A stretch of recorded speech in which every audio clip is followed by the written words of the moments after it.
A natureza pode arruinar sua vida com tsunami, furacão, tornado, tempestade de chuva e muitos outros eventos destrutivos.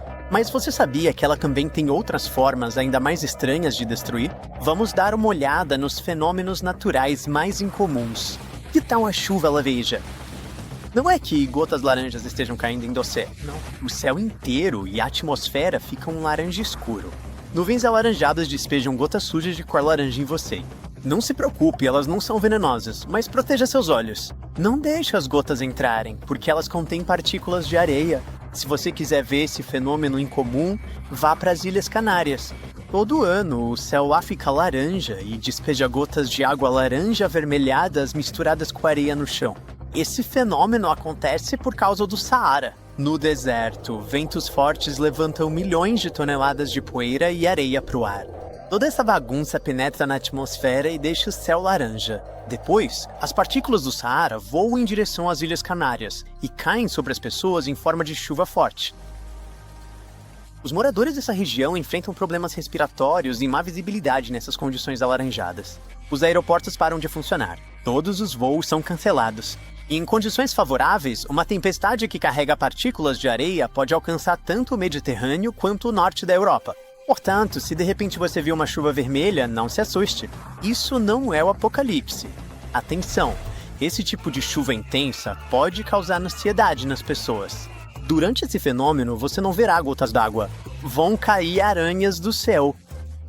As pessoas já enfrentaram chuvas de aranhas na Austrália, nos Estados Unidos e no Reino Unido. Essas criaturas são chamadas de aranhas-dinheiro ou tecelãs de teia em lençol.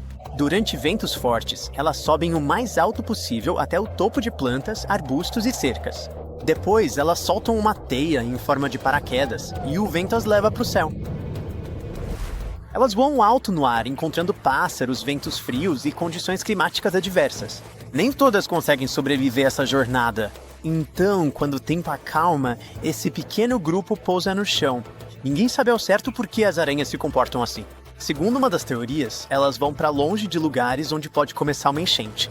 Ou seja, é uma migração forçada e, por causa dessa migração, as aranhas muitas vezes se tornam as primeiras habitantes de territórios que foram destruídos por incêndios ou outros fenômenos naturais. Mas não se preocupe, essas criaturas são inofensivas para os humanos. Elas só querem viver e se multiplicar. Embora, para ser sincero, é difícil ficar calmo quando milhares de artrópodes estão caindo na sua cabeça. Tornados são uma força destrutiva, mas olha só isso. Um redemoinho aparece durante uma nevasca. Ele tá sugando cada vez mais. Agora não é só um tornado, é um nevanado. Parece algo terrível e destrutivo, mas não se preocupe. Não é tão assustador quanto parece. Isso é um desastre relativamente raro que aconteceu recentemente em Utah.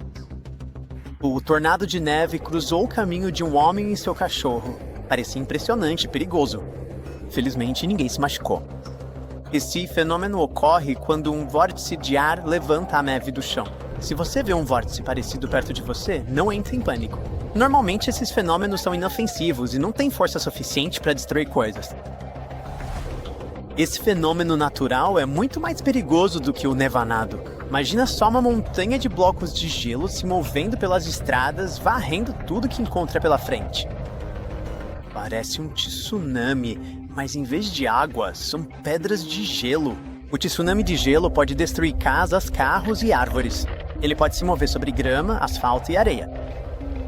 Pode até saltar para fora da água, como um salmão maluco. Felizmente, o tsunami de gelo não é um fenômeno frequente.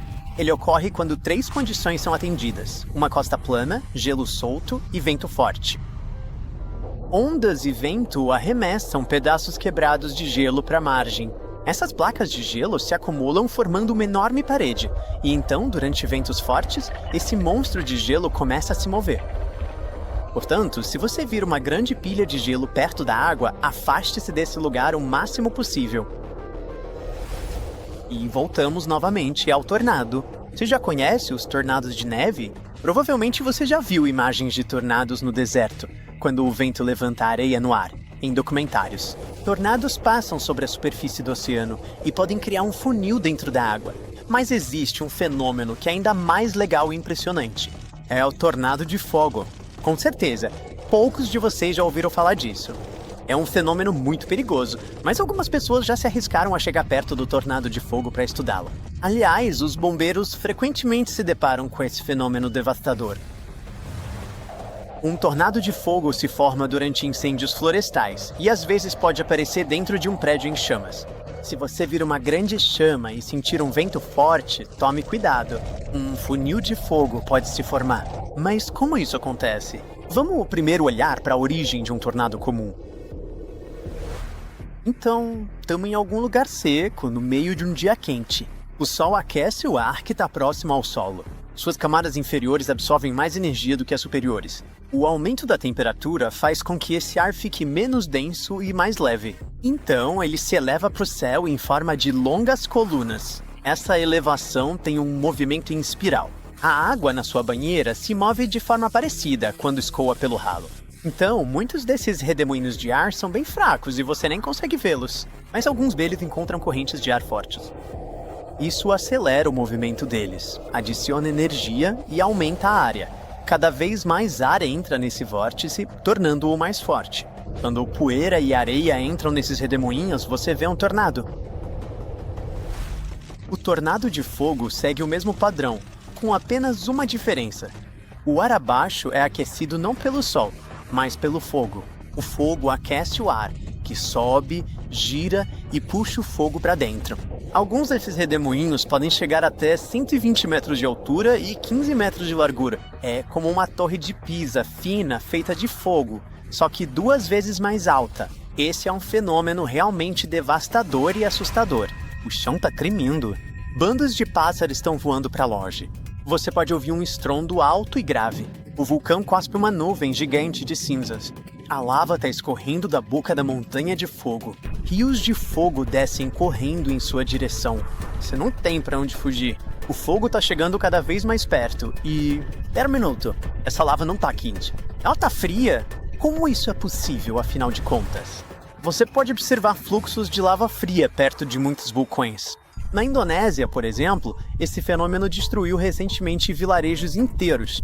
Sim, não é quente, mas ainda assim é perigoso. Correntes de lava fria acontecem quando a lava quente se mistura com cinzas, areia e pedrinhas durante o tempo úmido. De certa forma, o vulcão cospe correntes de lama pesada. Ela cobre estradas, casas, carros e árvores. Fluxos de lava fria são um fenômeno destrutivo, portanto mantenha-se afastado deles. Mesmo que o vulcão seja muito bonito e você queira tirar fotos incríveis, não corra riscos desnecessários. Ok, vamos relaxar um pouco e terminar nosso vídeo com algo divertido. Que tal surfar? Mas em vez de ondas comuns, temos ondas de gelo. Esse fenômeno é chamado de onda de gelo. Parece que alguém interrompeu a formação de uma onda antes que ela atingisse a água.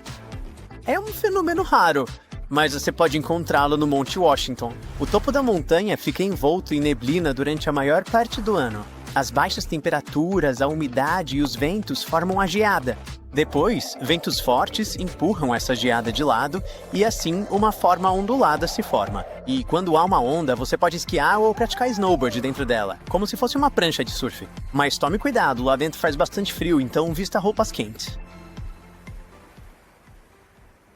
No final de dezembro de 2021, um vulcão subaquático com um nome bastante exótico, Hunga Tonga, acordou após vários anos de sono.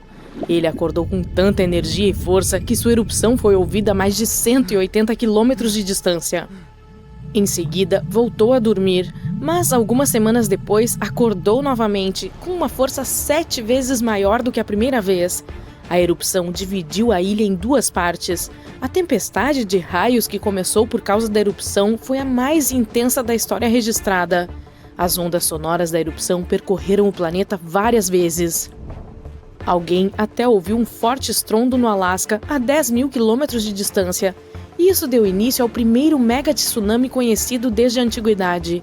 Esse tsunami tirou a vida de 2 pessoas até o Peru e causou problemas para 2 pescadores na Califórnia. Mas isso não é tudo. Essa erupção pode mudar os padrões climáticos da Terra por anos a fio. Você poderá ver a primeira prova disso no verão de 2024, que está previsto para ser muito mais úmido do que o normal. Os cientistas acreditam que a erupção foi causada pelo acúmulo de gás até um ponto crítico. Diferentes minerais, incluindo anidrita, quartzo e sulfetos, foram se acumulando por vários meses até bloquearem os caminhos do fluxo e selarem o gás dentro do Unga Tonga.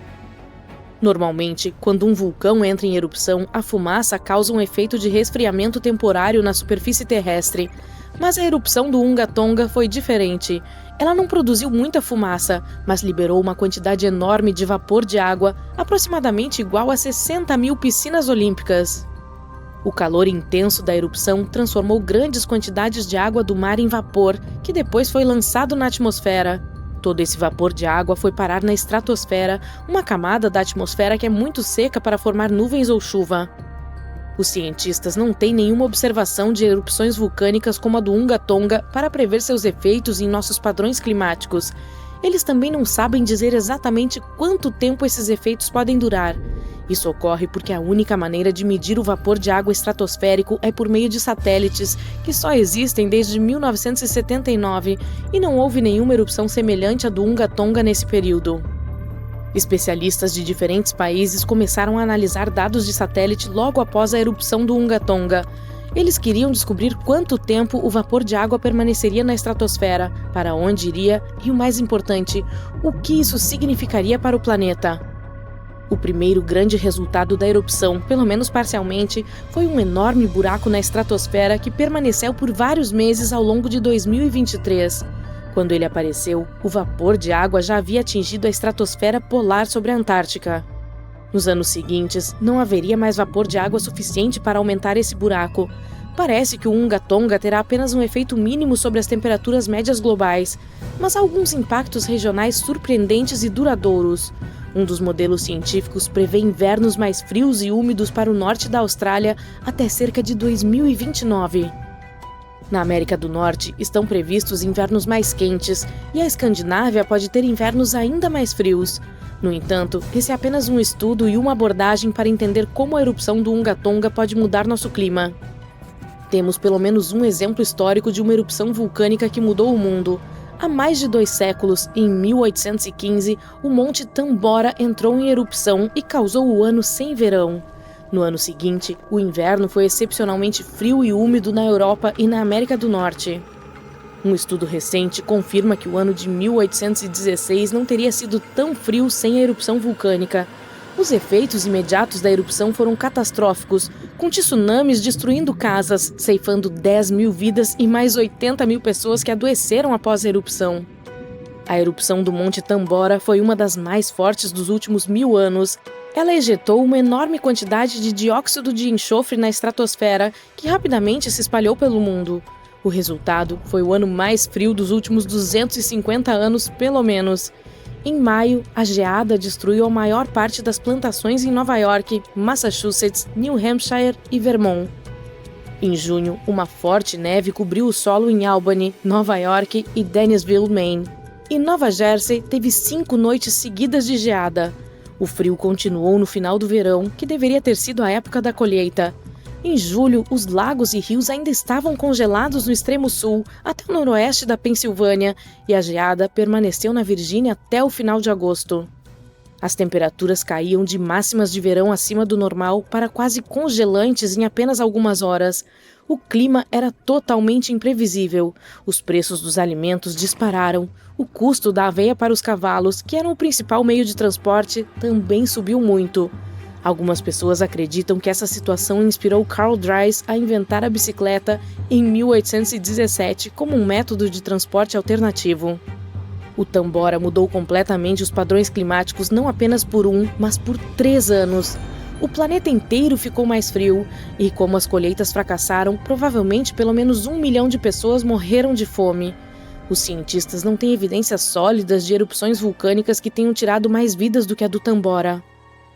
Mas a erupção do Krakatoa na Indonésia em 1883 é mais famosa do que a do Tambora, porque as informações sobre ela se espalharam pelo mundo por meio de telegramas e fotos. Sua explosão final foi o som mais alto registrado na história e as pessoas puderam ouvi-la em 10% de toda a superfície terrestre. A erupção deu início a um tsunami com ondas com cerca de metade da altura da Estátua da Liberdade. Ainda assim, foi menos poderosa do que a erupção do Tambora. A ilha que antes abrigava o Krakatoa desapareceu na erupção. Mas novas erupções começaram menos de 50 anos depois e criaram o cone Filho de Krakatoa no centro da caldeira da antiga erupção. O novo vulcão ainda ganha vida de tempos em tempos. A erupção do Monte Vesúvio, que destruiu Pompeia, é um dos desastres vulcânicos mais conhecidos da história. Ela tirou cerca de 2.000 vidas, muito menos do que o do Tambora. De acordo com um famoso autor romano da época, a erupção durou 18 horas. Pompeia foi coberta por uma camada de cinzas e pedra-pomes mais espessa do que o dobro da altura média de um ser humano. A linha costeira próxima também mudou drasticamente. No mundo de hoje, os efeitos posteriores das erupções vulcânicas costumam ser mais perigosos do que as próprias erupções. Graças aos avanços da tecnologia, agora podemos prever as erupções vulcânicas com mais precisão e usar medidas de segurança como evacuações e cancelamentos de voos. Mas ainda há muito risco com as mudanças nos padrões climáticos e a seca em todo o mundo, especialmente em áreas como a Índia, o leste da Ásia e o leste da África, que são afetadas pelas monções. As erupções de vulcões também podem ter efeitos que você provavelmente não esperaria, como a evolução dos dinossauros. Esses animais já foram do tamanho de gatos, esperando sua hora de brilhar.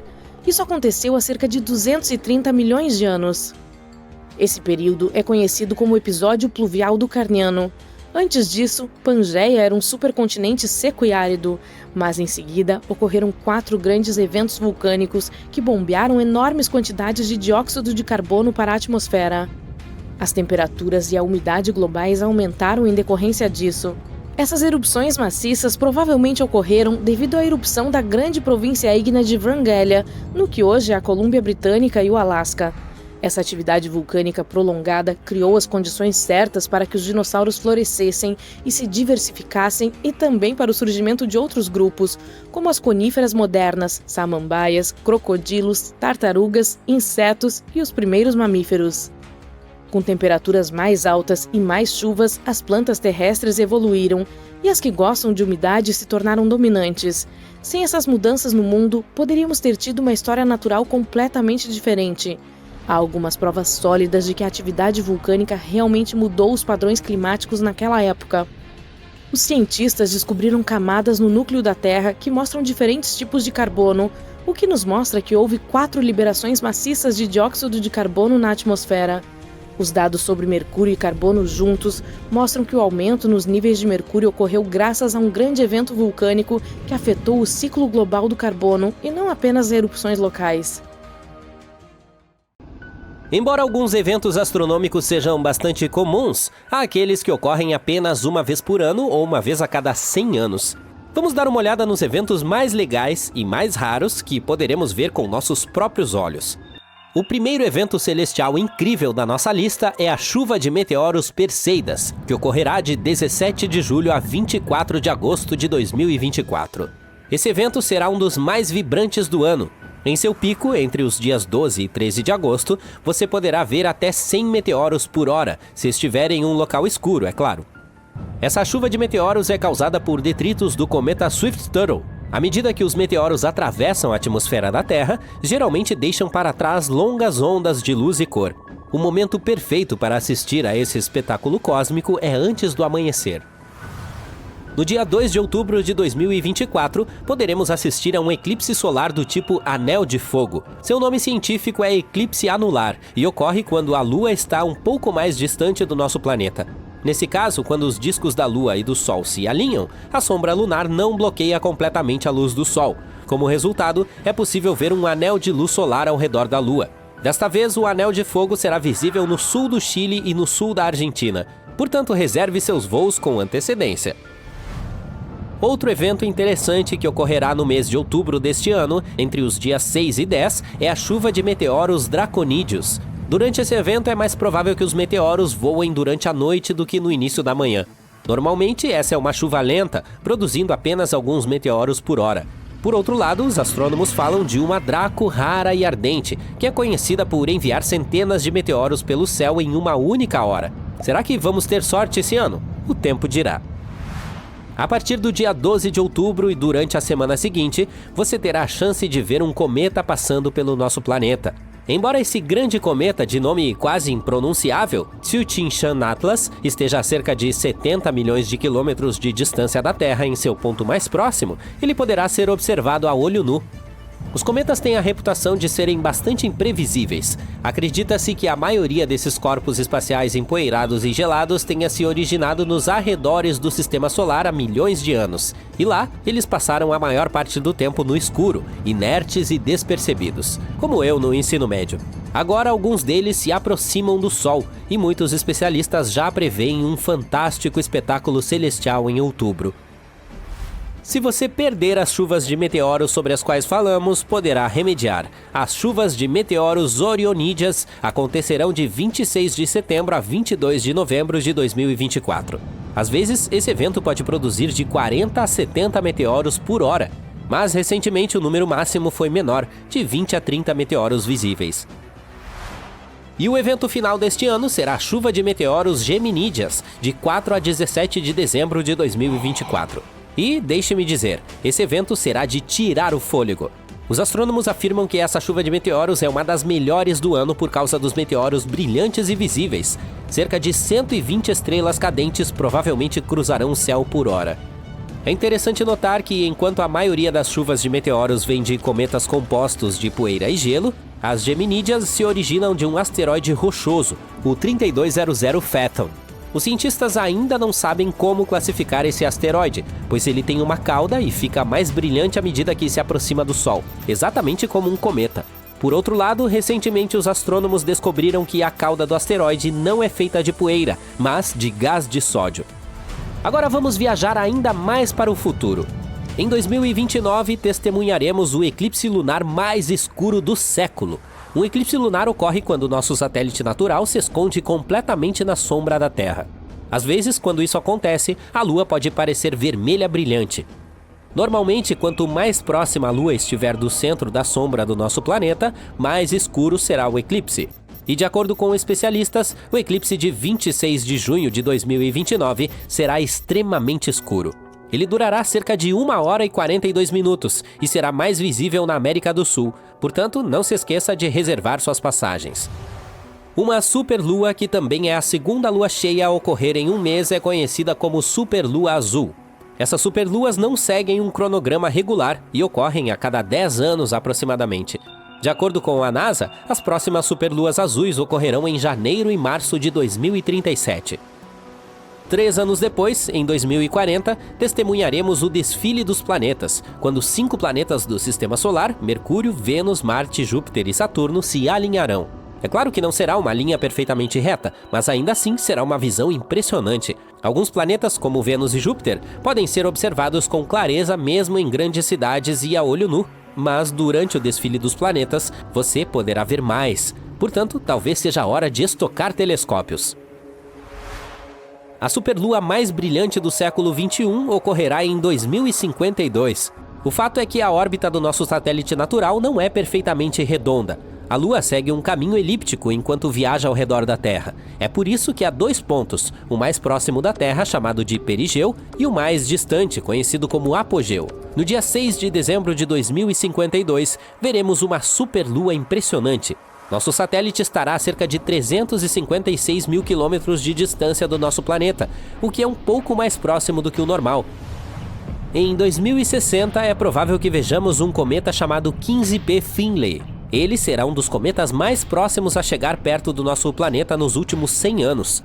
Ele passará a uma distância de cerca de 5 milhões de quilômetros. E o fato é o seguinte: toda vez que um cometa se aproxima do Sol, ele se aquece e começa a emitir gases e poeira, parecendo uma pequena estrela. Graças aos ventos solares, ele também adquire uma bela e longa cauda. E quanto mais próximo da Terra o cometa passa, mais brilhante ele fica no céu. Portanto, prepare-se para um espetáculo de tirar o fôlego.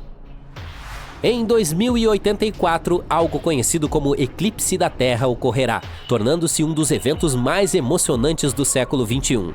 Infelizmente não poderemos ver esse espetáculo celestial da Terra, é óbvio, mas talvez possamos admirá-lo de Marte. Durante esse evento, a Lua e a Terra passarão pelo Sol parecendo silhuetas escuras. Esse evento é conhecido como trânsito planetário, algo como um eclipse solar, mas com outros planetas em vez da Lua.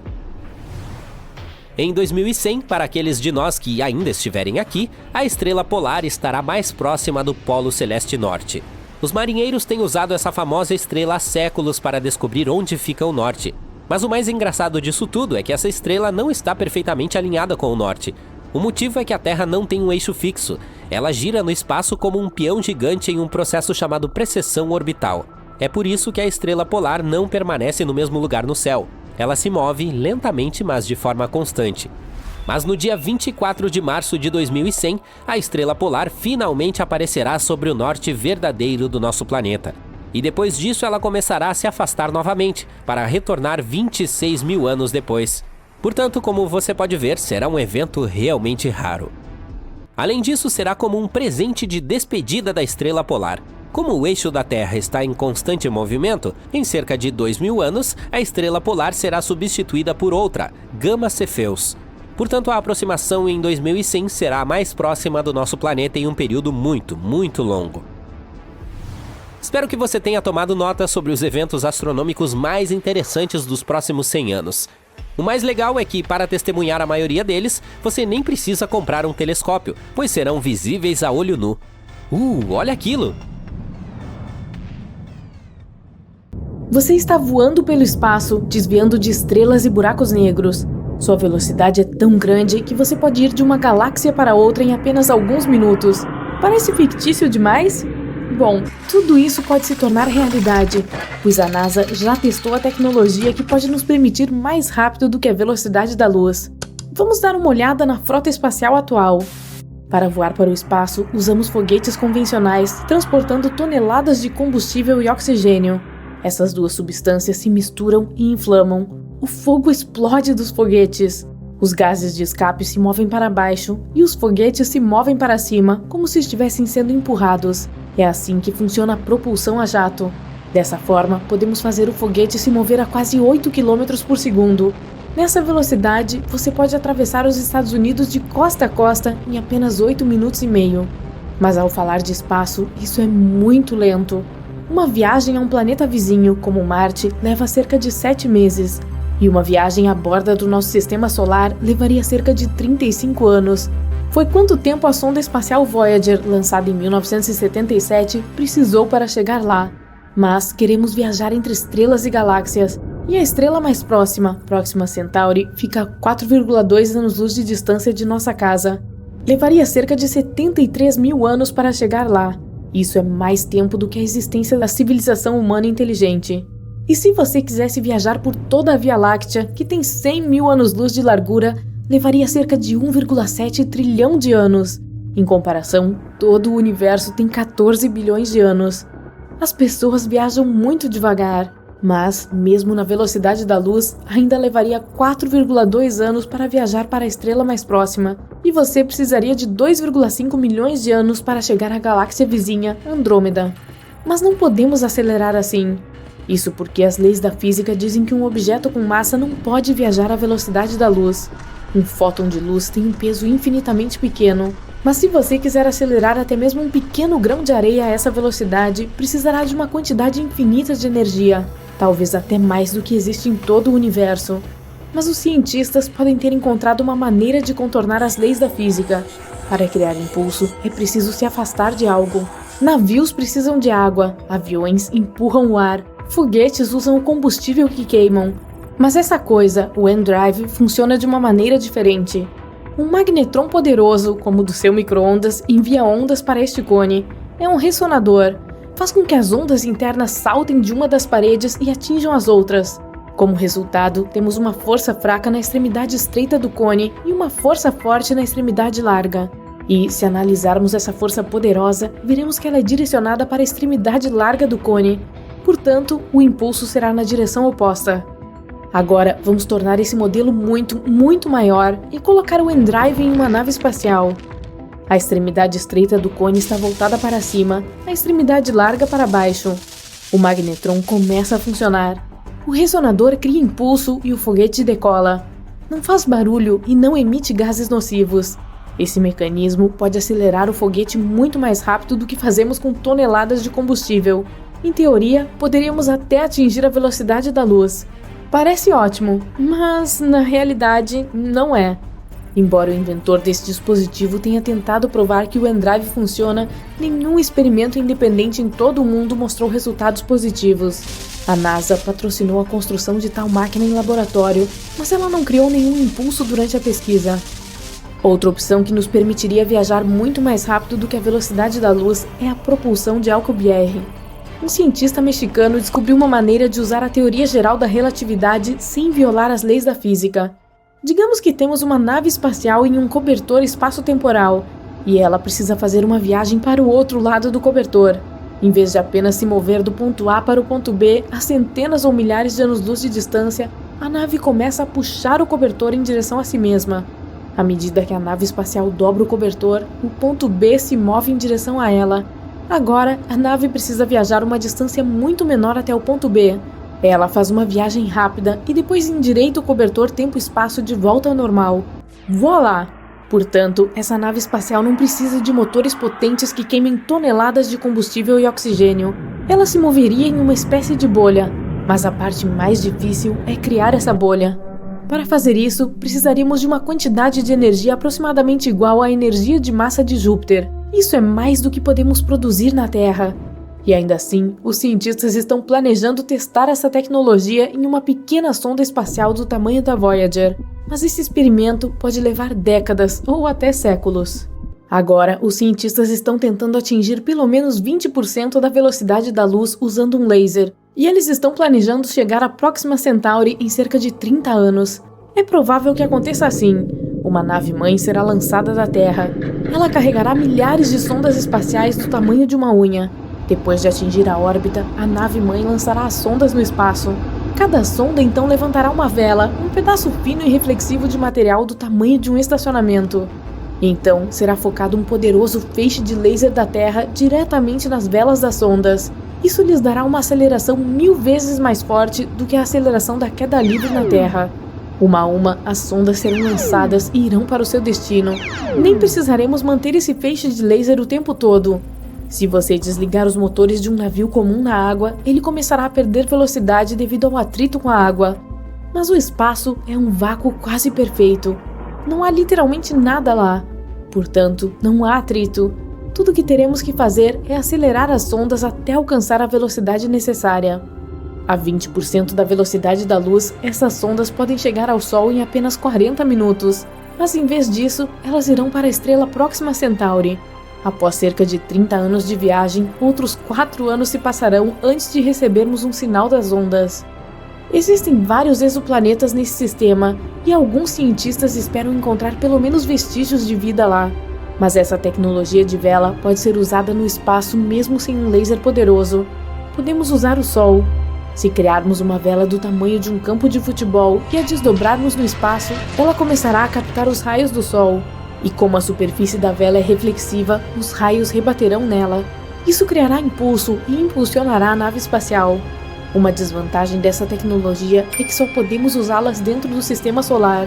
No frio espaço interestelar, a vela não será capaz de capturar os raios solares ou o vento solar. Outro candidato para viagens mais rápidas que a luz é um propulsor de íons. Como um foguete convencional, uma nave espacial com propulsores de íons seria impulsionada por gás ejetado para fora. Só que nesse caso, o gás seria ejetado não devido à queima de combustível, mas por causa de um campo elétrico. Precisaríamos criar um poderoso campo elétrico dentro do motor. Partículas de gás que passariam por esse campo elétrico seriam aceleradas e ejetadas para fora. Isso criaria impulso. E embora a aceleração em tal motor fosse muitas vezes mais fraca do que em um foguete convencional, o motor de íons seria capaz de atingir velocidades mais altas. A NASA estava planejando construir uma nave espacial movida a íons para voar para Júpiter. Os motores de íons consomem muita energia, então a nave deveria ser equipada com um reator nuclear e muitos painéis solares. 8 motores grandes deveriam acelerar a nave espacial a cerca de 90 km por segundo. Nessa velocidade, a viagem de Nova York a Londres levaria 1 minuto. Até agora, essa tecnologia foi ativamente testada em diferentes sondas espaciais, mas não forneceu uma solução para como viajar mais rápido do que a velocidade da luz. Talvez as pessoas ainda possam viajar entre galáxias em foguetes convencionais, mas precisarão usar algum tipo de atalho chamado buracos de minhoca. Então, de volta ao nosso cobertor espaço-temporal. O ponto A fica em uma extremidade e o ponto B está na outra. Em vez de viajar por todo o cobertor por milhões de anos, você pode simplesmente dobrá-lo. Então o ponto B estaria logo acima do ponto A, e você poderia chegar lá rapidamente através de um pequeno túnel entre eles. Esses túneis são chamados de buracos de minhoca. Alguns cientistas acreditam que buracos de minhoca podem existir dentro de buracos negros, mas há dois problemas aqui. O buraco negro mais próximo fica a 1.500 anos-luz de distância, então uma viagem para lá levaria muito tempo. O segundo problema é a gravidade do buraco. Os buracos negros têm atração gravitacional mais forte que qualquer outro objeto no universo. Sua gravidade pode esmagar qualquer nave espacial. Isso porque a força gravitacional aumenta a cada centímetro que você se aproxima do centro do buraco negro. E a força que afetaria o nariz da nave espacial seria muito mais forte do que a força que afetaria a cauda. Isso faria a nave espacial virar espaguete e ser dilacerada. Mas há uma teoria afirmando que uma nave espacial ou mesmo uma pessoa pode sobreviver caindo em um buraco negro, mas somente se o buraco negro for supermassivo, como os que se encontram nos centros das galáxias. Eles podem ser milhões e bilhões de vezes mais pesados que o Sol, mas mesmo sendo mais pesados, eles também são maiores em tamanho. Isso significa que a gravidade provavelmente não aumenta tão rápido lá. Você ou sua nave espacial podem não se transformar em espaguete, e podem até ver o que há no coração do buraco negro. Repentinamente se perde o controle de satélites eletrônicos. Acontecem surtos de tensão em todo o mundo. Alguns lugares sofrem com apagões totais. Os cientistas têm poucos dados sobre esse incrível comportamento solar, então ainda somos incapazes de prever com precisão como ou quando exatamente a próxima tempestade solar ou geomagnética acontecerá. Um desses eventos ocorreu em julho de 2012, mas felizmente não nos atingiu. Contudo, escapamos por pouco, por apenas 9 dias. Só para dar uma ideia do que quase aconteceu, preciso explicar algumas noções básicas de astronomia. Uma tempestade solar é uma série de efeitos que sentimos aqui na Terra depois que certos eventos ocorrem no Sol. Nossa estrela não é nada mais do que uma enorme bola de gases fundidos que estão se movendo constantemente. Então, esses eventos acontecem com mais frequência do que você imagina. Uma tempestade solar começa quando o Sol emite explosões de energia. Elas acontecem na forma de erupções solares e ejeções de massa coronal.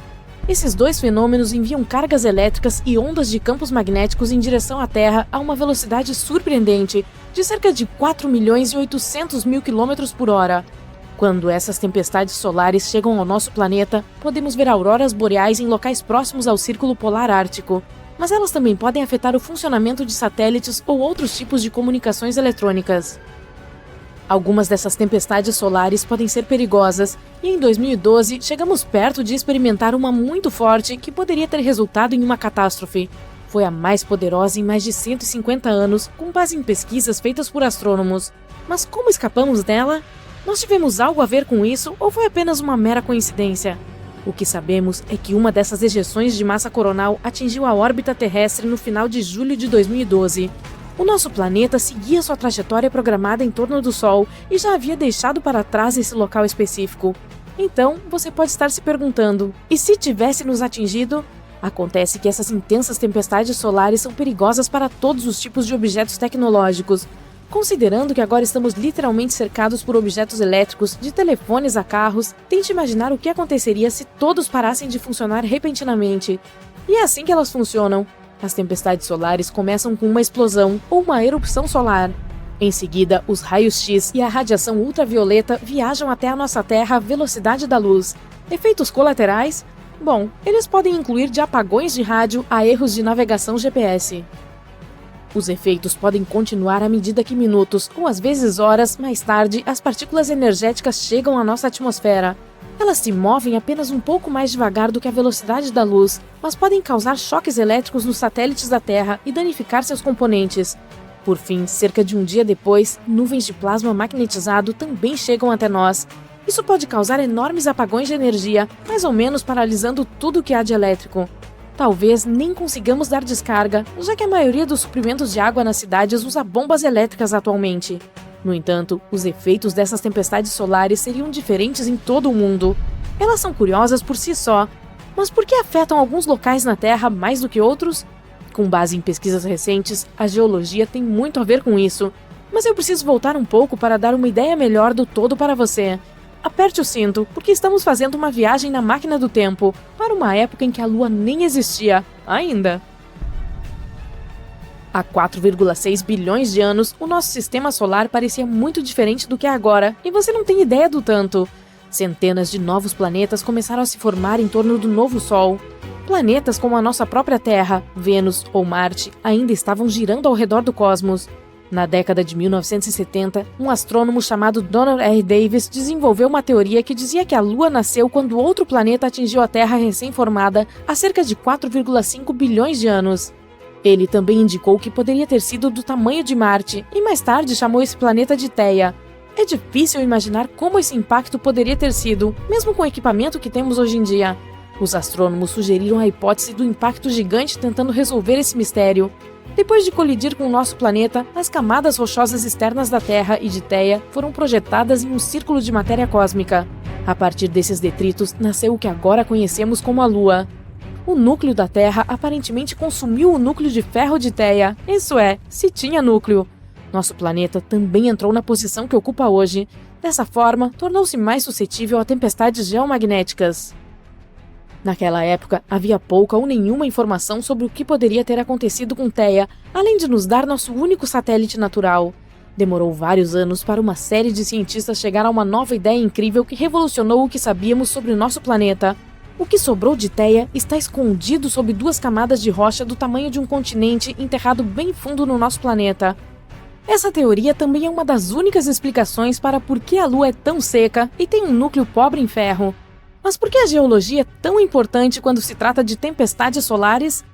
Bom, isso porque dados recentes revelaram que o tipo de rochas abaixo de seus pés pode afetar o quanto sua cidade se adapta após poderosas tempestades geomagnéticas. Alguns tipos de rochas, como as sedimentares, por exemplo, geralmente têm mais espaço cheio de água, o que as torna eletricamente condutoras. Outros tipos de rochas, metamórficas e ígneas, são mais densas e têm mais resistência quando se trata de eletricidade.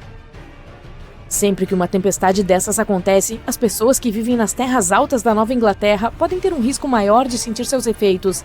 Ao mesmo tempo, aquelas na planície costeira do Médio Atlântico têm menos com o que se preocupar, simplesmente devido ao que está escondido sob suas cidades. Como sabemos se essas tempestades serão assustadoras? Bom, essa não é a primeira vez que isso aconteceu. As tempestades solares deslumbram a comunidade de astrônomos há muitos anos. O evento mais icônico dessa magnitude foi o evento Carrington, que aconteceu em setembro de 1859. Ele nos deu uma prévia do poder do Sol, para dizer o mínimo, e ganhou o nome do astrônomo inglês Richard Carrington, que testemunhou as explosões solares. O poder daquela tempestade solar era algo que os humanos nunca haviam experimentado antes. A forte tempestade geomagnética causou uma aurora boreal tão ao sul quanto o território do Havaí. Na manhã de 1º de setembro de 1859, Richard Carrington entrou em seu observatório privado, localizado fora de Londres. Ele abriu a cúpula do observatório para ter uma visão completa do céu e direcionou seu telescópio para a localização do Sol. Ele viu um monte de enormes manchas escuras que brilharam na superfície da nossa estrela. Em breve, Carrington notou 2 áreas enigmáticas, intensamente brilhantes e cheias de luz branca saindo das manchas solares. Elas desapareceram 5 minutos depois, mas os efeitos continuaram em toda a superfície terrestre. Primeiro, no final da noite, as comunicações de telégrafos em todo o mundo começaram a ter problemas de funcionamento. Flechas de luz começaram a estourar de máquinas de telégrafo, atrapalhando os operadores e até mesmo incendiando papéis.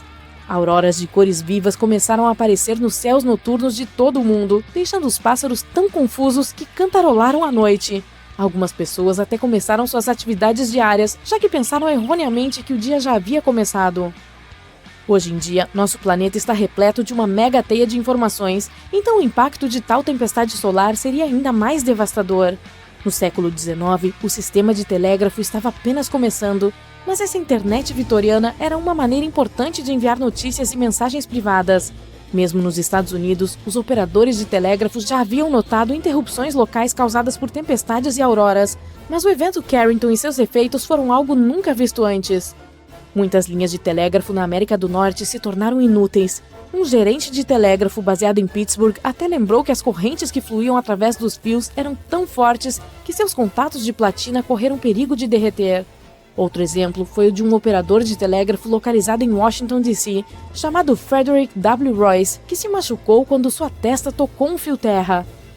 Amostras tiradas dos locais gelados da Terra nos dizem que o evento Carrington foi 2 vezes maior do que qualquer outra tempestade solar experimentada nos últimos 500 anos. É muito difícil imaginar qual seria o impacto de uma tempestade dessa magnitude hoje, mas com base em um relatório de 2008, elaborado pela Academia Nacional de Ciências dos Estados Unidos, pode nos custar entre 1 trilhão e 2 trilhões de dólares em danos. No entanto, há coisas que podemos fazer individualmente para reduzir a quantidade de danos, como comprar um gerador ou instalar um suprimento de reserva de energia. Isso pode ser um painel solar ou uma turbina eólica. Além disso, podemos equipar nossas casas com protetores contra surtos que se conectam aos nossos painéis elétricos e podem nos salvar de raios e outros surtos de energia. A solução mais simples de todas? Basta manter desconectados todos os dispositivos que você não está usando. Se não estiverem conectados a uma fonte de energia, não poderão ser afetados por nenhum tipo de surto na corrente. É possível apagar o Sol? Por exemplo, o que aconteceria se despejássemos todos os oceanos da Terra sobre ele? Ou até mais água do que isso? Bem, vamos descobrir. O universo é um lugar cheio de mistérios. Desde os tempos antigos, os cientistas têm discutido como o espaço funciona. Mas nenhum de nós jamais duvidou da existência de uma coisa: o Sol. O centro do nosso sistema solar. Ele é grande, brilhante e imortal? Na realidade, não. O Sol é apenas uma estrela comum. Ele consiste em 75% de hidrogênio, um pouco de hélio e uma pitada de outros elementos pesados. A gravidade mantém tudo junto. Mas em cerca de 5 bilhões de anos, o ciclo de vida do Sol chegará ao fim. O hidrogênio dentro dele vai acabar. Nossa estrela começará a crescer gradualmente. E você nem imagina quão enorme ela ficará. Então, ela começará a engolir todos os planetas próximos. É quando nos arrependeremos de estar tão perto dela. Depois de engolir a todos nós, a estrela permanecerá uma gigante vermelha por mais 1 bilhão de anos. Então, mais cedo ou mais tarde, começará a encolher e desaparecer, transformando-se em uma anã branca. No final, nada restará a não ser uma nebulosa planetária brilhante e colorida. Mas não se assuste. Neste momento, o Sol está no meio do seu ciclo de vida.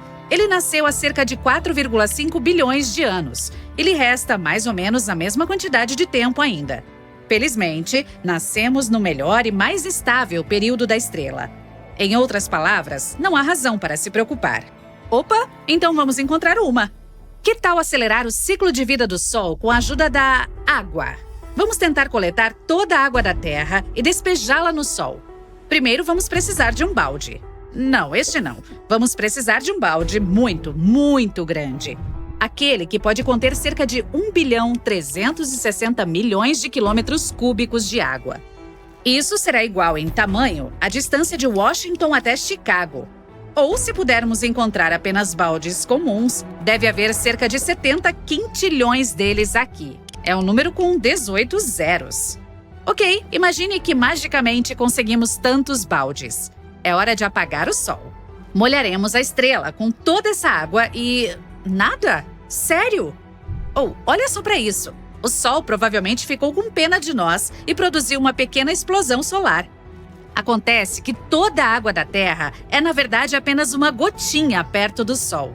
As pessoas muitas vezes subestimam quão maior o Sol realmente é em relação ao nosso planeta. Na realidade, cabem mais de 1 milhão e 300 mil terras nele. Então é isso. O Sol não vai se apagar e nem vai esfriar. Nem vai notar que fizemos algo. Mas não vamos desistir. A gente quer mesmo que o Sol apague por algum motivo. O que acontece se derramarmos apenas o suficiente de água sobre ele? E quanto é esse suficiente? Lembra dos nossos quintilhões de baldes? Bem, na verdade, precisamos de cerca de 370 octilhões deles. Esse é um número com 27 zeros. É difícil até de imaginar. Então, digamos que é muita água. Agora vamos derramar tudo no Sol de novo. Uau, olha só esse vapor! Mas o Sol não se apagou novamente. Pelo contrário, ele disse obrigado e de repente ficou muito maior e mais brilhante. O que está acontecendo? Acho que já deu para perceber que o Sol não é uma fogueira. Dentro das fogueiras e das chamas de velas, há combustão química. Quando despejamos água no fogo, a água absorve o calor da chama e o resfria a tal ponto que ele não consegue mais manter a reação de queima. A água também bloqueia o acesso do fogo ao oxigênio. Ela basicamente interrompe o processo químico. Mas a queima do Sol não consiste na mesma reação. Mesmo que digamos que ele queima, isso não é totalmente verdade. O que acontece lá é algo chamado fusão nuclear, uma das reações mais violentas e malucas do universo. Existem muitas camadas de hidrogênio entrando profundamente no Sol. Se você pegar 4 átomos de hidrogênio e juntá-los, ficará com um átomo de hélio. Quando falamos do Sol, o processo é um pouco mais complicado. Quando a nossa estrela tenta realizar essa fusão, os prótons positivos se repelem. É preciso muita força e energia para espremê-los de alguma forma. Felizmente, existe uma força mágica no espaço. É a gravidade. O Sol ocupa 99,8% de toda a massa do Sistema Solar. Bem pesado, né? E toda essa massa é que mantém o Sol unido com a ajuda de uma força gravitacional incrível. Então, a gravidade pega 4 trilhões desses pequenos átomos de hidrogênio e os junta a cada segundo de cada dia. Quando eles colidem, liberam energia. Então, ao contrário do fogo, o Sol não precisa de oxigênio para viver. Ele precisa de hidrogênio. E todos nós sabemos a fórmula da água, H2O. Ela é composta de hidrogênio e oxigênio. A água é literalmente combustível para o Sol. É como tentar apagar um incêndio com gasolina. Ainda tem mais. A massa extra adicionada pela água tornará o Sol mais pesado.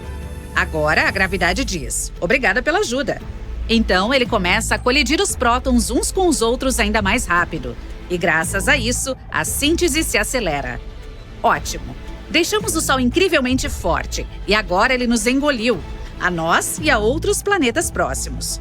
E se continuarmos adicionando água, o Sol mais cedo ou mais tarde entrará em colapso sobre si mesmo. Ele explodirá suas camadas externas e se tornará um buraco negro. Incrível! Agora ele vai puxar para dentro absolutamente tudo ao seu redor. Que ótimo, hein? Mas vamos dar uns passos atrás, porque claramente nosso experimento com água foi um erro. Uma pequena explosão solar soa muito melhor. Ok, estamos de volta ao nosso Sol, calmo de sempre. Mas parece que esquecemos algo. Como está a nossa Terra agora sem água? Bem, aparentemente a água era super importante para a vida na Terra. Quem diria? Agora, há uma enorme quantidade de peixes imóveis e de outras criaturas marinhas espalhadas por onde os oceanos estavam. Pobrezinhos. Quanto às criaturas do fundo do mar, elas simplesmente não resistiram a uma mudança tão brusca de pressão. Algas e corais também secaram. Espera um minuto. As algas não eram responsáveis pela produção de 50% a 80% do oxigênio do mundo? Ops, é hora de colocar máscaras de oxigênio. E como estão as coisas em terra firme? Quer dizer, agora tudo é só terra mesmo. Mas você entendeu. Uau, esse lugar tá pegando fogo. E eu quero dizer literalmente. Se não há oceanos, então não há nuvens nem chuva.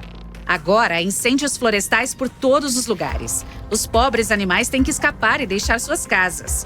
E não tem como encontrar um novo lar, pois todas as plantas, é claro, vão secar rapidamente.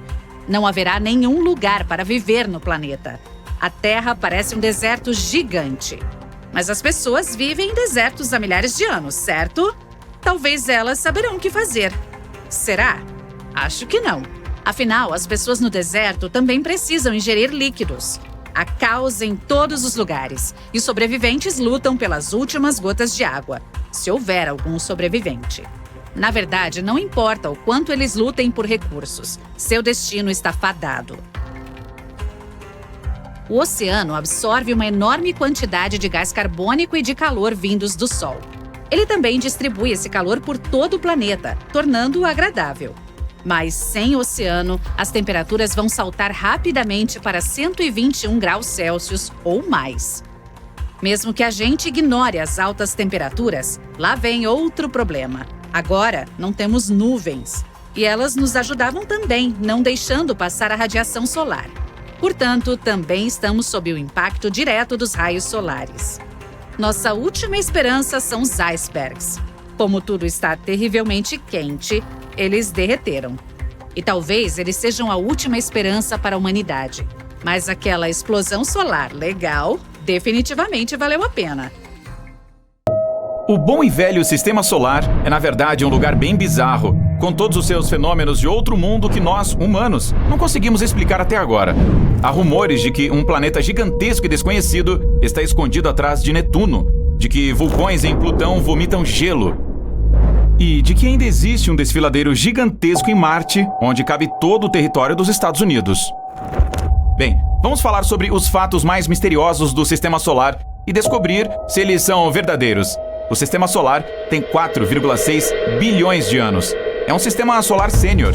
Os cientistas chegaram a essa conclusão depois de estudarem o material mais antigo ao qual conseguiram ter acesso. Meteoritos, é claro. Você não conseguirá usar chapéu em Vênus, nunca. O planeta é insanamente ventoso. Seus ventos superiores sopram 50 vezes mais rápido do que o planeta gira. Além disso, esses ventos ferozes nunca param e podem ficar ainda mais fortes com o tempo. Quer dar no pé? Você terá que viajar incríveis 17,7 bilhões de quilômetros de distância da Terra antes de deixar o Sistema Solar. Leve seus mapas do Google, hein? Você já ouviu falar do gás metano? Um subproduto de processos naturais, como a atividade vulcânica? De qualquer forma, esse gás não é apenas uma parte da atmosfera marciana, mas também é algo que confunde os astrônomos sem parar. O problema é que o volume de metano em Marte continua oscilando e os cientistas simplesmente não conseguem descobrir de onde ele está vindo. Pode haver vida em Marte? Como você deve se lembrar, Plutão costumava ser um planeta, mas perdeu esse título em 2006. Mais tarde, foi reclassificado como um planeta anão. Mas o fato mais inesperado sobre esse corpo celeste é que seu diâmetro é menor que o dos Estados Unidos. Veja você mesmo. A maior distância em todo o país, do Maine até a Carolina do Norte, é de cerca de 4.344 quilômetros. Quanto a Plutão, ele tem apenas 2.370 quilômetros. O planeta Urano gira de lado, e os astrônomos não têm ideia de como ele tem escolhido uma posição tão incomum. A culpa disso pode ser de antigas colisões extremamente fortes, mas até agora, isso é apenas uma teoria. A propósito, Urano é o único planeta que fica de lado. Nosso Sol é insanamente massivo. Quer uma prova? Bem, 99,86% de toda a massa do Sistema Solar está na massa do Sol, que é feito principalmente de hidrogênio e hélio. Os 0,14% restantes consistem na massa dos 8 planetas do Sistema Solar. A Terra pode não ser o único planeta tectonicamente ativo no Sistema Solar. Em Mercúrio, os astrônomos já avistaram algumas formas de relevo que parecem penhascos. Se for isso mesmo, a atividade tectônica poderia explicar o rápido encolhimento do planeta. Na maioria dos filmes de ficção científica sobre o espaço, o personagem principal entra em um cinturão de asteroides e tem que se esforçar para fugir de inúmeras rochas que ameaçam danificar sua espaçonave. Desculpe te decepcionar, mas isso não é nada parecido com a realidade. O único cinturão de asteroides que os astrônomos conhecem está entre Marte e Júpiter. Existem milhares de asteroides nessa região, mas eles estão tão espaçados que a chance de colisão é quase nula. Para além da órbita de Netuno, encontra-se o misterioso Cinturão de Kuiper, cheio de enormes objetos de gelo. A coisa mais curiosa sobre essa formação espacial é que os cientistas não conseguem explicar o padrão de seu movimento. A única explicação que eles têm é que Netuno pode estar escondendo, de nossa vista, um planeta gigantesco. Esse planeta hipotético já tem um nome de Planeta 9, e tudo o que temos a fazer é esperar até que sua existência seja confirmada. Ou não. Os vulcões da Terra são muito diferentes dos de Plutão. É como comparar fogo e gelo. E eu quero dizer exatamente isso. Enquanto temos lava derramando dos vulcões do nosso planeta, em Plutão eles cospem gelo. Quando congelada, a água se expande e essa enorme pressão se acumula. Até que um dia, jorra gelo. No processo, um novo criovulcão é formado. Jápeto, que é uma das luas de Saturno, tem uma coloração única com 2 tons. Um de seus hemisférios é claro e o outro é assustadoramente escuro. Os cientistas ainda não descobriram esse mistério. Há outra coisa estranha sobre Plutão, ou melhor, sobre sua atmosfera. Primeiro, ela se eleva até muito mais acima da superfície do planeta anão que, por exemplo, a atmosfera da Terra. Além disso, a atmosfera de Plutão tem mais de 20 camadas, e todas elas são super frias e muito condensadas. Nós vivemos dentro do Sol. Não quero dizer que somos habitantes daquela bola de luz incandescente a aproximadamente 150 milhões de quilômetros de distância. O fato é que a atmosfera do Sol se estende muito além da sua superfície visível, e nosso planeta fica bem ao seu alcance. As rajadas dos ventos solares são um exemplo disso, pois criam fenômenos de tirar o fôlego com a aurora boreal e a aurora polar. O oceano de Júpiter é maior do que qualquer outro no restante dos planetas do Sistema Solar. Mas espere, não é esse oceano em que você está pensando. O de Júpiter não é feito de água. Essa coisa hipnotizante consiste em hidrogênio metálico e sua profundidade é de impressionantes 40.225 quilômetros, que na verdade é uma medida quase igual à circunferência da Terra. A atmosfera do Sol é mais quente que sua superfície. Enquanto na superfície as temperaturas atingem 5.538 graus Celsius, sua atmosfera superior aquece até milhares de graus. Os cientistas suspeitam que explosões de calor do Sol possam ter algo a ver com esse fenômeno único. As pessoas tomaram conhecimento dos belos anéis de Saturno nos anos de 1600, mas só recentemente ficou claro que Saturno não é o único planeta com anéis. Todos os planetas que são gigantes gasosos, ou seja, Urano, Netuno e Júpiter, têm anéis próprios, mas eles são finos e quase impossíveis de ver. Quanto a Marte, Vênus e a Terra, esses são planetas feitos de materiais rochosos. Eles não têm anéis. Nosso sistema solar não é o único na Via Láctea. Longe disso. A galáxia em que vivemos abriga cerca de 100 bilhões de sistemas solares. E se fôssemos apenas nós e a nossa galáxia sozinhos? O que poderíamos dizer sobre todo o universo? A qualquer momento, aqui na Terra, você pode tropeçar em uma rocha que veio de Marte. Depois que os cientistas analisaram o conteúdo químico de alguns meteoritos encontrados no deserto do Saara, na Antártida e em outros lugares do nosso planeta, chegaram a uma conclusão chocante de que esses materiais têm origem marciana. Como o Mercúrio é o planeta mais próximo do Sol, muitas pessoas simplesmente presumem que também é o mais quente. E é aí que elas erram, pois na verdade, Vênus, que fica a cerca de 48,3 milhões de quilômetros mais longe do Sol do que Mercúrio, é muito mais quente. O fato é que Vênus tem uma atmosfera incrivelmente espessa, que é 100 vezes mais densa do que a que temos na Terra. Além disso, essa atmosfera consiste quase inteiramente em dióxido de carbono, também conhecido como gás de efeito estufa. Esses fatores fazem com que as temperaturas do planeta subam até impressionantes 468 graus Celsius, que é calor suficiente para derreter chumbo. Quanto a Mercúrio, suas temperaturas máximas atingem apenas 427 graus Celsius. A lua de Júpiter, Io, existe em um caos sem fim devido a centenas de vulcões fumegantes na sua superfície. Se você visitar esse lugar, verá a fumaça desses vulcões subindo na atmosfera de Io. O maior vulcão de todo o Sistema Solar, do qual sabemos, pelo menos, fica em Marte. O tamanho desse monstro é quase tão grande quanto o estado do Arizona, e sua altura é tão grande quanto a do Monte Everest. Como essa coisa chegou a esse tamanho? A resposta é bem simples. A gravidade em Marte é muito menor em comparação com a do nosso planeta. Mesmo que você seja um corpo celeste minúsculo, pode ter sua própria lua. Em 1993, a sonda Galileu estava passando por um asteroide em miniatura que não tinha mais de 32,2 quilômetros de diâmetro e descobriu que aquela coisinha tinha uma lua de 1,6 quilômetro de largura. Desde então, os astrônomos encontraram várias luas orbitando planetas menores do nosso sistema solar. O vale, chamado Valles Marineris em Marte, é mais de 10 vezes maior que o Grand Canyon da Terra. E isso é outra coisa que intriga os astrônomos, afinal Marte não é um planeta com placas tectônicas ativas. Na superfície de Júpiter, há uma região estranha que é chamada de Grande Mancha Vermelha. Recentemente os astrônomos concluíram que esse local é, na verdade, uma tempestade que vem devastando o planeta há séculos. Mas há cerca de 20 anos, os cientistas notaram que a região vermelha começou a encolher. Hoje em dia, ela tem só a metade do seu tamanho anterior. Ainda assim, o local é 1,5 vezes maior que a Terra. Você conhece outro fato incomum sobre o nosso sistema solar que eu tenho esquecido? Então me conta aqui nos comentários. Se você aprendeu algo novo hoje, curta este vídeo e compartilhe com seus amigos. Mas ei, não sai daí! Temos mais de 2.000 vídeos legais para você conferir. Tudo o que você precisa fazer é escolher o vídeo da esquerda ou da direita, clicar nele e se divertir. Fique do lado incrível da vida. Nosso Sol. Cenário 1. Alguma coisa estranha acabou de acontecer agora. Todos os canais de TV e noticiários estão falando sobre um buraco negro que se aproximou de nós, bem no lugar onde nossa estrela ficava. Dá até para ver um disco de acreção, e o fundo do céu parece estar um pouco distorcido, o que significa que ele está bem perto. Normalmente, os buracos negros ficam tão distantes que nem conseguimos vê-los a olho nu. Nem é possível enxergá-los diretamente com o telescópio. Então o que ele está fazendo aqui, tão perto? Cadê o Sol? Será que o buraco negro o engoliu? O Sol ficava no centro do nosso sistema solar, longe o suficiente para não nos queimar, mas perto o suficiente para nos fornecer luz, calor e lindos cenários quando subia no leste e descansava no oeste. Ei, até rimou!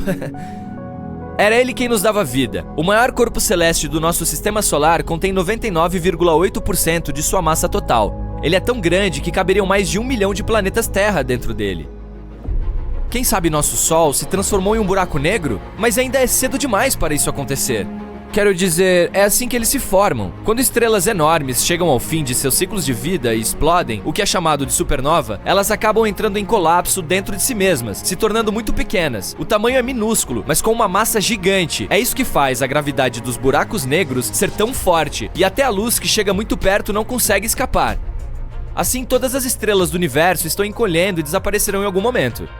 Nosso Sol perde 4 milhões de toneladas de massa a cada segundo. Então um dia, a única energia que restará no universo será gerada pelos buracos negros. Cada um deles fica cercado por poeira, gás e radiação. Esta é muito perigosa, então tomara que nosso planeta nunca se aproxime de um buraco desses. Nosso sistema solar não tem mais luz, nem calor, então Mercúrio e Vênus provavelmente ficarão cobertos por gelo em breve, sem contar a Terra.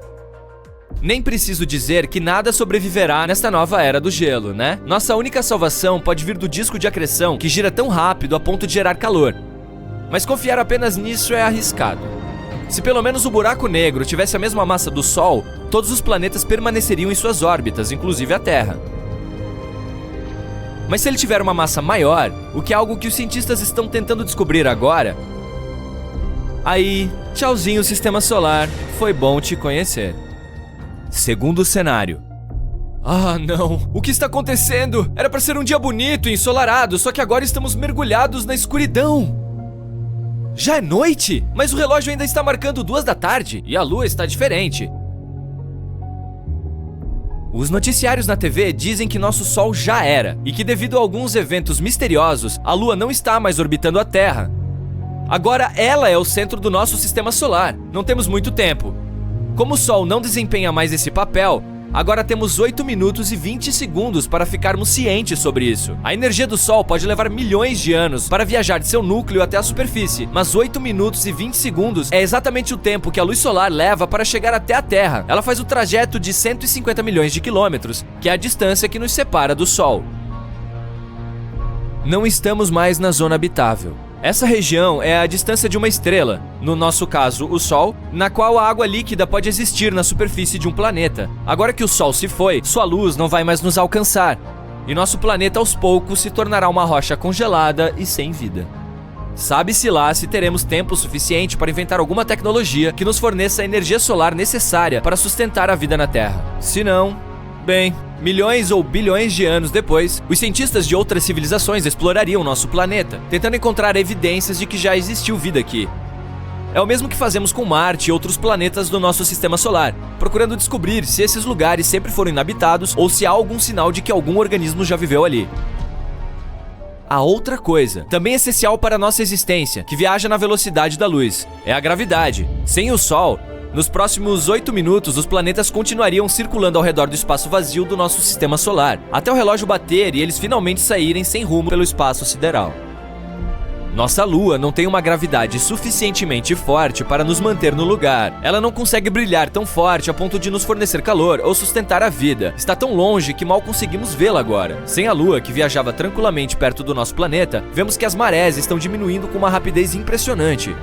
Ah, e está ventando bastante. Os ventos estão muito mais fortes e velozes agora. Quando as coisas estavam normais, nosso planeta ficava a uma inclinação de 23,5 graus e era por isso que tínhamos as mudanças de clima e estações. Agora, essa inclinação é tão extrema que está ficando muito frio e rapidamente. Nosso tempo está quase acabando. As pessoas estão gritando e todos estão em pânico. Ainda temos talvez 1 minuto até afundarmos na eterna escuridão. Terceiro cenário. Não sabemos ao certo o que aconteceu e como a vida que vivíamos tranquilamente ontem chegou ao fim assim, de repente. Ninguém pôde prever, mas parece que, do nada, uma estrela de nêutron gigante assumiu o lugar onde o Sol costumava ficar. Isso não é algo que reconheceríamos sozinhos, apenas percebemos que alguma coisa estava diferente e que o Sol havia ficado menor e mais estranho. O resto ficamos sabendo no noticiário, e ninguém sabe como isso aconteceu. Talvez nosso Sol esteja em algum lugar atrás dessa estrela de nêutron, ou foi empurrado por ela para fora de nosso sistema solar, rumo a um destino desconhecido? Uma estrela de nêutron é o objeto espacial mais denso que conhecemos. Ela tem quase o dobro da massa do nosso Sol. mas comprimida em apenas 15 quilômetros de diâmetro, o que equivale ao tamanho de uma cidade na Terra.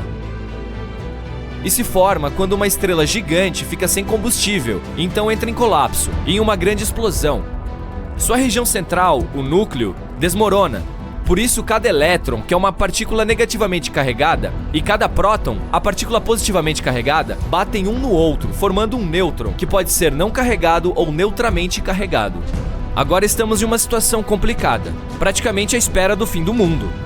Essa estrela de nêutron possui uma gravidade 2 bilhões de vezes mais forte do que a da Terra. Isso significa que nosso novo Sol puxará todos os planetas do nosso sistema solar para si e os destruirá. Ele já começou. Pela primeira vez na história, os planetas estão deixando suas órbitas estáveis, atraídos pela força poderosa de uma estrela de nêutron. As coisas estão ficando caóticas com muita rapidez. E não vai parar por aí. Uma estrela de nêutron gira mais de 700 vezes por segundo, o que é incrivelmente rápido. O nosso Sol gira uma vez a cada 27 dias. Então, após destruir todos os planetas, incluindo o nosso, essa estrela vai continuar girando pelo universo, a cerca de 1/5 da velocidade da luz. Talvez desacelere e se apague com o tempo. Talvez não. Após milhares de anos, muitas estrelas de nêutron começam a desacelerar e a se apagar. Mas nem sempre isso acontece. Se essa encontrar outra estrela, vai orbitá-la e começar a se alimentar de sua atmosfera, até as duas entrarem em colapso e se transformarem em um buraco negro gigante. Mas o nosso Sol iria se apagar de qualquer maneira.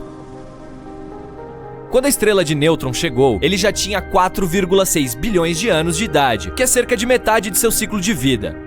Já havia queimado praticamente metade de suas reservas de hidrogênio e tinha suprimentos suficientes para mais 5 milhões de anos. Ele estava destinado a ficar do tamanho da Terra algum dia.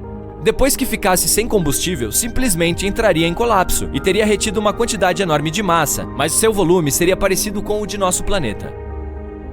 Sem Sol, sem vida. O resultado seria praticamente o mesmo. Mas assim o processo seria bem lento.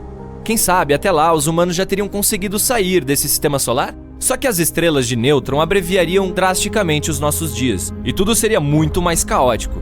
Se uma estrela de nêutron ficasse maluca em algum lugar distante, em outra galáxia, só veríamos com o formato de um flash distante de luz, que chamaríamos de pulsar. Mas assim, no lugar do Sol, BUM!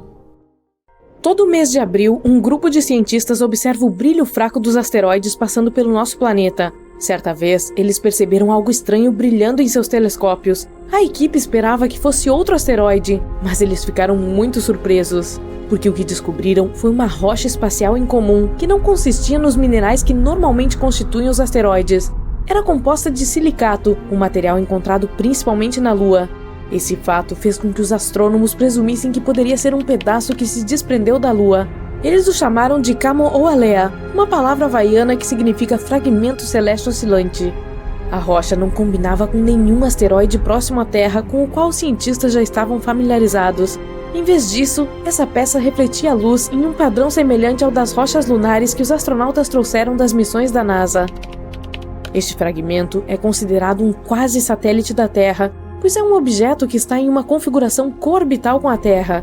O objeto permanece próximo ao nosso planeta enquanto orbita o Sol. Ele circula repetidamente a Terra e tem uma inclinação bastante incomum. Essa é a razão pela qual só pode ser visto no céu noturno uma vez por ano. O fragmento também é muito tímido, nunca se aproxima do nosso planeta mais do que 14 milhões de quilômetros, quase 40 vezes a distância da Lua. Além disso, este corpo espacial frequentemente se esconde nas sombras. Os cientistas descobriram que ele não permanecerá nessa órbita por muito tempo.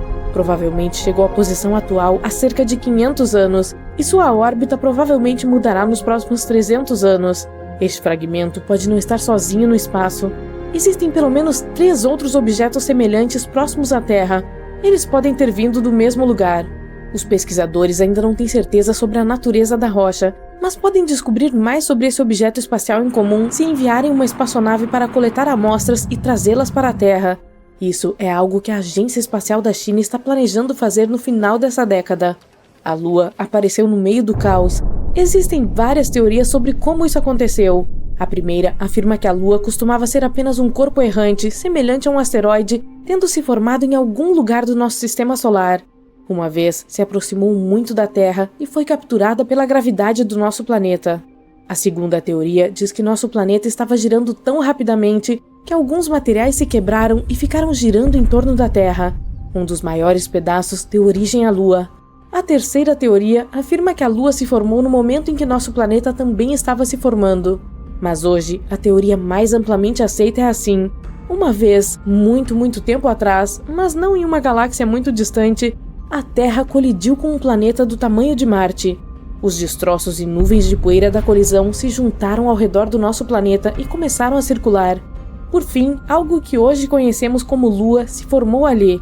As missões Apollo trouxeram mais de 1/3 de uma tonelada de solo e rocha da superfície lunar. Essas rochas mostraram que a Lua tinha basicamente os mesmos materiais de construção que o nosso planeta. Isso pode significar que ambos têm uma história comum. Se a Lua tivesse sido formada em outro lugar e eventualmente capturada pela força gravitacional do nosso planeta, ela teria uma composição diferente.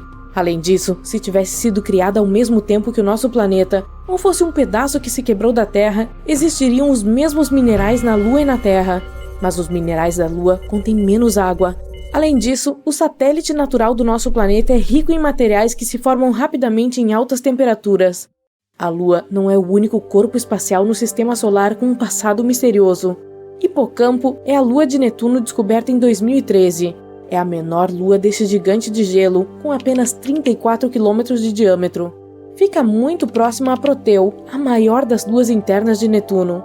E não, Hipocampo não é um lugar para grandes mamíferos africanos passarem o verão.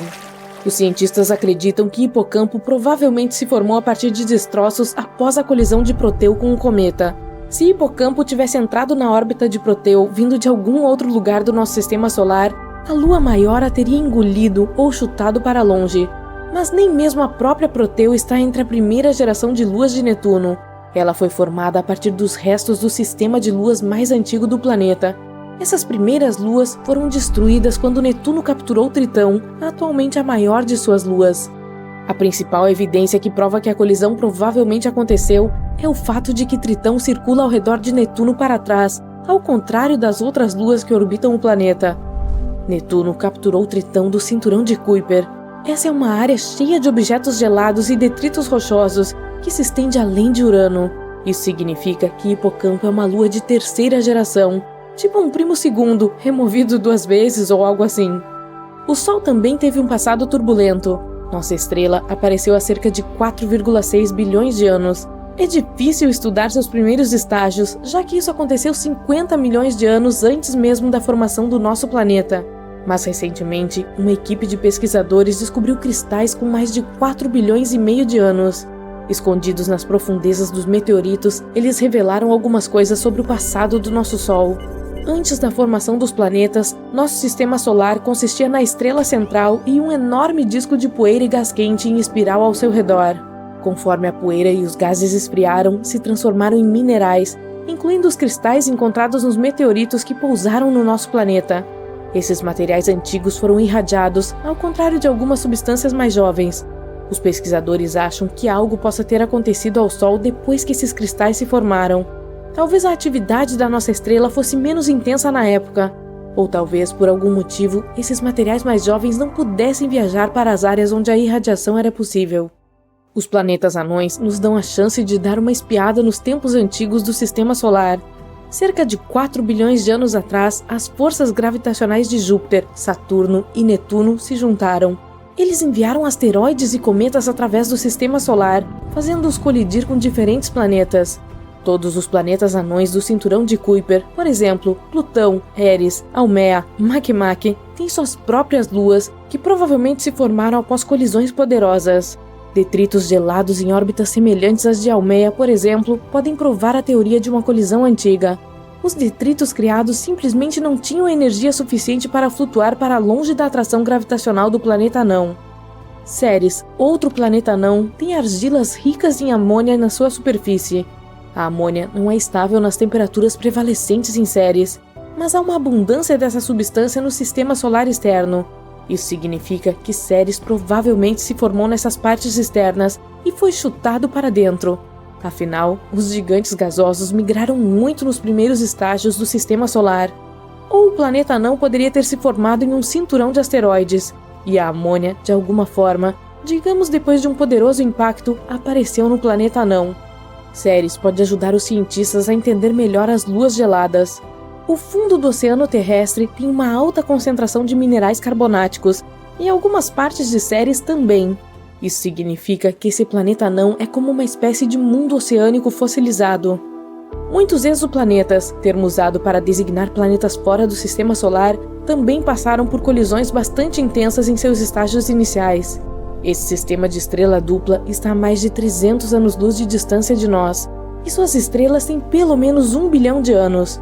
Mesmo que não seja jovem, esse sistema ainda mostra alguns sinais de nuvens rodopiantes de detritos empoeirados que ainda não esfriaram, o que não é algo esperado de um sistema estelar dessa idade. Esse entulho ainda está quente. Isso significa que pode ter ocorrido uma forte colisão de 2 planetas ou alguns outros corpos espaciais de tamanho semelhante naquela região e relativamente recentemente. Então, mantenham a calma. Partículas de poeira circulam em torno de uma jovem estrela. Elas se aglomeram e crescem com o tempo. É assim que os planetas se formam. A poeira restante geralmente se acomoda em algumas áreas frias e distantes. Um exemplo no nosso sistema solar é o cinturão de Kuiper. Ele está localizado longe, além de Netuno. À medida que os sistemas solares evoluem, essas partículas continuam colidindo, até que sejam tão pequenas que acabem sendo puxadas para estrelas próximas ou expulsas do sistema. Urano gira de lado se você o comparar com o resto dos planetas do nosso sistema solar, e a única maneira de explicar isso é uma colisão poderosa no passado. Algo muito maior do que um cometa normal ou algum outro corpo espacial de tamanho semelhante provavelmente atingiu Urano, derrubando o planeta. Provavelmente era um planeta com o dobro do tamanho da Terra. Pode ter sido um protoplaneta. Esse é um corpo espacial composto principalmente de gelo e rocha que orbita uma estrela e provavelmente no futuro se desenvolverá em um planeta. De qualquer forma, a precipitação do impacto sufocou o núcleo de Urano, evitando que o calor do interior do planeta escapasse. Isso pode explicar por que Urano tem temperaturas extremamente frias em sua superfície. Cara, traga um casaco e um cobertor. Você já ouviu falar de uma estrela de diamante que poderia superar todas as riquezas da Terra? Ou de estrelas cintilantes com superfícies feitas de ferro sólido? Então vamos dar uma olhada nessas estrelas estranhas e tentar desvendar seus mistérios. Há uma estrela na constelação de Centauros que foi apelidada de Lucy in the Sky with Diamonds. Sim, ela recebeu o nome de uma música dos Beatles, porque basicamente ela mesma é uma música dos Beatles. Olha só, descobriu-se que essa estrela tinha um enorme diamante em seu núcleo. Você pode estar se perguntando quão grande esse diamante realmente é. Bem, estima-se que seja cerca de 10 bilhões de trilhões de quilates. É o número 1 seguido de 34 zeros. Para se ter uma ideia, o Hope Diamond, um dos maiores diamantes da Terra, tem apenas 45,5 quilates em comparação. Imagina o tamanho do anel que você poderia fazer com esse diamante estrela. E ela tem aproximadamente a mesma massa do nosso Sol. Mas não fique muito animado com a perspectiva de ter esse diamante. Mesmo que você fosse Jeff Bezos, não teria como pagar. Além disso, de acordo com Ronald Winston, CEO da Harry Winston Inc., o diamante é tão grande que provavelmente reduziria o valor de mercado dessa joia. É melhor você se contentar com um anel de noivado bem menor. Uma coisa interessante sobre a Lucy in the Sky with Diamonds é que ela é incrivelmente densa. Na verdade, tem a massa do Sol amontoada em um objeto com apenas 1/3 do diâmetro da Terra. É como tentar colocar um elefante em uma caixa de sapatos. Apesar de seu tamanho enorme, ela tem uma temperatura bem mais agradável, de apenas cerca de 6.649 graus Celsius. Em comparação, a temperatura central do nosso Sol é de cerca de 14.999.982 graus Celsius. Desde a descoberta de Lucy in the Sky with Diamonds, várias outras estrelas cristalizadas foram encontradas, algumas com corações de diamante do tamanho da Terra. Isso apenas mostra que o universo está cheio de surpresas e você nunca sabe que tipo de tesouro pode encontrar na vasta extensão do espaço. E essa não é a única estrela estranha que descobrimos até agora. Existem muitas coisas estranhas e inexplicáveis no espaço sideral. Por exemplo, vamos ver a Vega. Vega, também conhecida como Alpha Lyrae, é uma estrela brilhante localizada na constelação de Lyra. É uma das estrelas mais brilhantes do céu noturno e é facilmente visível a olho nu na maior parte do mundo. Vega pode parecer uma estrela linda e brilhante para pessoas do hemisfério norte, mas mal sabemos que ela está escondendo um segredo. Na verdade, ela está meio que esmagada. Olha só, a alta taxa de rotação de Vega faz com que ela inche, como uma barriga cósmica. Ela gira uma vez a cada 12,5 horas, o que é bastante rápido para uma estrela, e lança material ao redor de sua cintura. É quase como se a estrela estivesse fazendo bambolê. Esse material está mais longe do centro da estrela, por isso experimenta menos gravidade, fazendo com que esfrie e escureça, levando a um efeito de escurecimento da gravidade.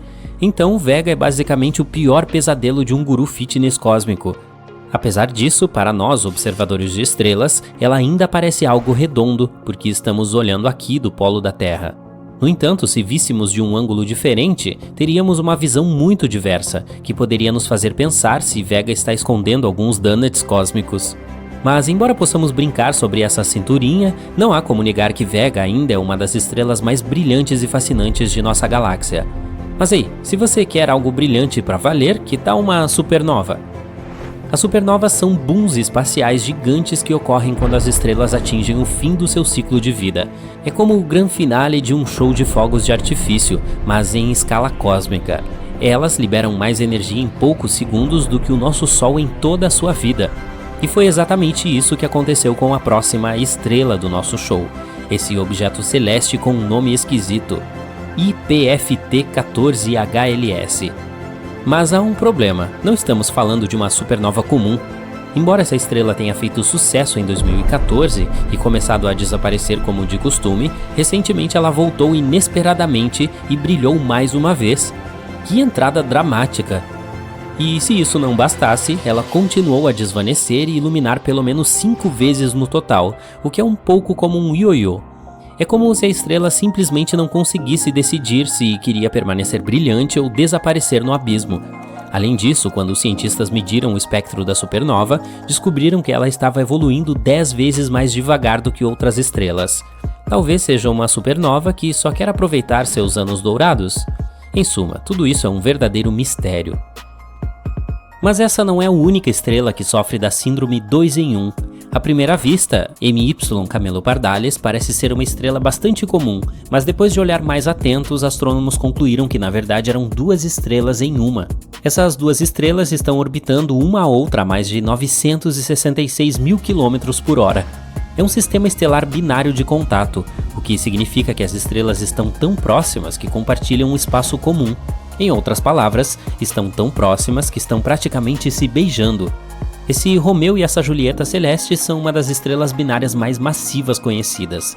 Cada uma sozinha pesa 32 a 38 massas solares, respectivamente. Os astrônomos também acham que elas podem estar à beira de uma fusão estelar, o que significa que um dia elas podem se combinar em uma superestrela gigante. Uau, quem diria que o espaço poderia ser tão romântico? Vamos a outro nome longo, HD 140283, também conhecido como Estrela de Matusalém. Esse carinha na constelação de Libra já existe há algum tempo. E um bom tempo, tipo muito tempo. Na verdade, os cientistas costumavam pensar que ela era mais antiga que o próprio universo. Imagina se fosse verdade. Mas eventualmente descobriram que na verdade a Estrela de Matusalém tem cerca de 14,8 bilhões de anos. Isso ainda é bastante impressionante. Essa estrela é tão velha que lembra a Via Láctea quando era apenas uma galáxia bebê. Mas apesar de tudo isso, essa estrela ainda tem um pouco de vida. Está apenas começando a se expandir em uma gigante vermelha, que é como quando você chega aos 30 anos. Isso é que é envelhecer bem. Mas se todas essas coisas são um tanto compreensíveis, então que tal uma estrela que foi chamada de Estrela WTF pelos cientistas? Não estou brincando. Pelo menos costumava ser assim. Agora ela é chamada de Tab Star. Também tem um nome mais científico, mas que é um pouco complicado. Mas o que é realmente bizarro nessa estrela é seu escurecimento irregular. Por alguma razão ela não brilha como uma estrela normal, mas pisca como se alguém ligasse e desligasse uma lanterna. E não é apenas uma pequena queda de luz, estamos falando de uma queda de 22% no brilho. E não é porque às vezes ela é bloqueada por um planeta ou algo assim. Os cientistas apresentaram todo tipo de explicação para esse estranho comportamento, desde cometas até poeira e até mesmo uma mega estrutura extraterrestre. Isso mesmo, Mas antes que sua imaginação vá longe demais, é importante notar que a explicação mais provável é que seja apenas poeira velha. Talvez a estrela seja cercada por algum tipo de nuvem de poeira, e às vezes isso nos impede de vê-la com clareza. Embora essa explicação ainda não esteja 100% confirmada e ainda existam muitos mistérios em torno da estrela de Thebe, uma coisa é certa: pode ser um pouco estranho, mas é isso que a torna tão fascinante. Então é isso, pessoal. Ficamos maravilhados com a incrível diversidade e estranheza do cosmos. Há muito mais para descobrir lá fora. Vamos continuar explorando tudo isso e nos surpreendendo com as maravilhas do universo.